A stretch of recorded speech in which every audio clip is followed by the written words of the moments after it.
For just a moment, I wanted to reflect on one particular aspect of the omnibus bill that I find troubling, and that is the failure to do what is necessary to help put the people of Puerto Rico, United States citizens, on a trajectory that will allow them to achieve some manner of economic stability moving forward.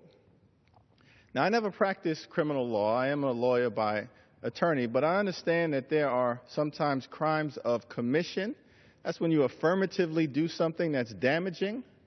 And then there are crimes of omission. And I think that the greatest omission as it relates to this $1.1+ trillion spending bill is the failure to do anything to help deal with the economic crisis that exists right now in Puerto Rico. A crisis, by the way, that in large measure has responsibility right here in the United States Congress. In 1996, we began a process of a 10-year phase-out of provisions in the tax law that were put into place in order to help the economy of Puerto Rico. That 10-year phase-out ended in 2006.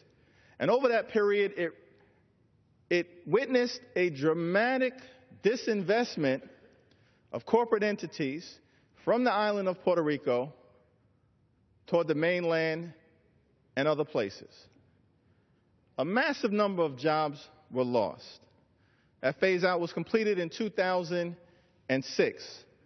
Puerto Rico has been in a deep recession ever since. Now, every other citizen of the United States of America who lives in the 50 states here lives in a municipality that has bankruptcy provisions available to it to help it restructure its debt when necessary. The people of Puerto Rico, again, as a result of a law enacted here in this chamber in 1984, have been denied bankruptcy protection.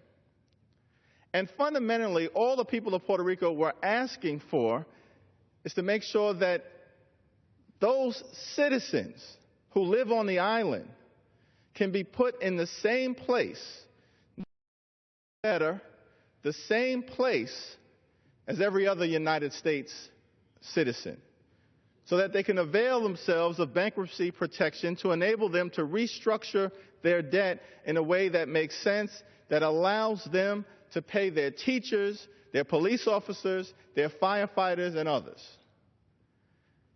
And yet, with all that was done, all the acts of commission, with a $1.1 trillion plus agreement, we couldn't help the people of Puerto Rico by simply putting them in the same place through restructuring provisions in a manner that would give them an opportunity without a single cent of taxpayer expense to be in a better place. The people of Puerto Rico participate in the military, die in foreign conflicts of the United States of America at a rate higher than those in the 50 states. Yet they're compensated from a Medicaid reimbursement standpoint around 40 or 50%, if not more, less. We don't have enough time to go through how policy set here in the United States Congress has devastated the people of Puerto Rico economically for the last few decades. But it does seem to me that we could find some way to deal with this issue. We found a way to give away billions and billions of dollars to big oil companies as it relates to lifting the prohibition on the export of crude oil. But we couldn't find a way to help the hardworking people of Puerto Rico. Shame on us here in the United States Congress. Now, lastly, it's my understanding that the Speaker, who I take to be a man of his word, has said, well, we're going to deal with this issue in the next 90 days. But here's the problem. On January 1st, there's a significant amount of money that Puerto Rico owes that it cannot pay. And so the island can't wait till March 31st for the Congress to try to work this out. The promissory note is not good enough. And as an African-American member of Congress, I'm reminded of the speech that Dr. King gave in 1963 right outside these halls on the National Mall. He talked about the fact that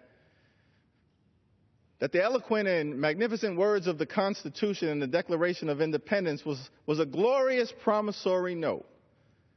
We hold these truths to be self-evident. All men are created equal, endowed by their Creator, the ability to pursue life, liberty, the pursuit of happiness. But that century after century, decade after decade, that promissory note essentially was handed over to the African-American community as a check stamped insufficient funds. And I just can't with all